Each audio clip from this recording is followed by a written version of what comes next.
Guys, intermediate first year as a supplement examination chemistry paper అయితే follow చేసుకోవడానికి examination మీకు కంపల్సరీగా చూసుకోండి. ఒకటి 2 సార్లు పేపర్ వచ్చేసరికి ఫాలో చేసుకుని పేపర్ వచ్చేసరికి క్లియర్గా చెక్ చేసుకోండి.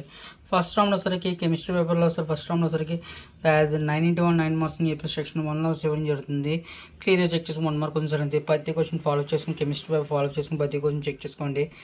సప్లిమెంట్ ఎగ్జామినేషన్కి బెటర్మెంట్ ఎగ్జామ్కి main question paper of view paper వచ్చేసరికి క్లియర్గా అర్థం చేసుకుని ఎగ్జామినేషన్ క్వశ్చన్స్ అనేది ఫాలో చేసుకోండి. క్వశ్చన్స్ అనేది ప్రతి క్వశ్చన్ చెక్ చేసుకుని ఎగ్జామ్ క్వశ్చన్స్ అనేది ఫాలో చేసుకోండి. నెక్స్ట్ సెక్షన్ బిలో వచ్చేసరికి 14 to 28 మార్క్స్ చెప్పి 2 మార్క్స్ క్వశ్చన్ జరుగుతుంది. మన 2 మార్క్స్ క్వశ్చన్ ప్రతి క్వశ్చన్ చెక్ చేసుకోండి. ఎగ్జామినేషన్ క్వశ్చన్స్ అనేది ఫాలో చేసుకుని క్లియర్గా చెక్ చేసుకోండి. కంపల్సరీగా ప్రాక్టీస్ చేయడానికి నా ఛానల్ కూడా సపోర్ట్ చేస్తున్నాను. పేపర్ కూడా చెక్ చేసుకుని ఎగ్జామినేషన్ క్వశ్చన్స్ అనేది ఫాలో చేసుకుని క్లియర్గా చెక్ చేసుకోండి. క్లియర్గా అర్థం చేసుకుని ఎగ్జామినేషన్ క్వశ్చన్స్ ఫాలో చేసుకుని క్లియర్గా చెక్ చేసుకోండి. 8 4 32 మార్క్స్ 4 మార్క్ క్వశ్చన్ పడుతుంది. మన 4 మార్క్ క్వశ్చన్లో ప్రతి క్వశ్చన్ చెక్ చేసుకుంటే ప్రాబ్లమ్స్ ఇవ్వడం జరుగుతుంది, ఎక్స్పెరిమెంట్ ఇవ్వడం జరుగుతుంది, ప్రతి పాయింట్ ఆఫ్ వ్యూ ప్రాక్టీస్ చేయడం ఇవ్వడం జరుగుతుంది, డిఫైన్ దట్ రాదే ఇవ్వడం జరుగుతుంది, ప్రతి డెఫినేషన్స్ ఇవ్వడం జరుగుతుంది. ప్రతి క్వశ్చన్ క్లియర్గా చెక్ చేసుకుని ఎగ్జామినేషన్ క్వశ్చన్స్ అనేది ఫాలో చేసుకుని క్లియర్గా చెక్ చేసుకోండి.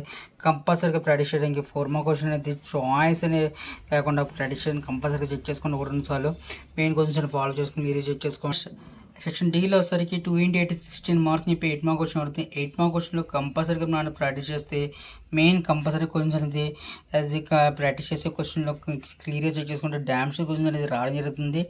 యాజ్ ఎల్ క్వశ్చన్స్ అనేది ఫాలో చేసుకుని క్లియర్గా చెక్ చేసుకోండి. కంపల్సరీగా చెక్ చేసుకోండి. 2 సార్లు చెక్ చేసుకుని ఇంకేం సమస్యలు వస్తే మాత్రం కంపల్సరీ నా ఛానల్ సపోర్ట్ జరుగుతుంది. Keep watching my channel. Thank you.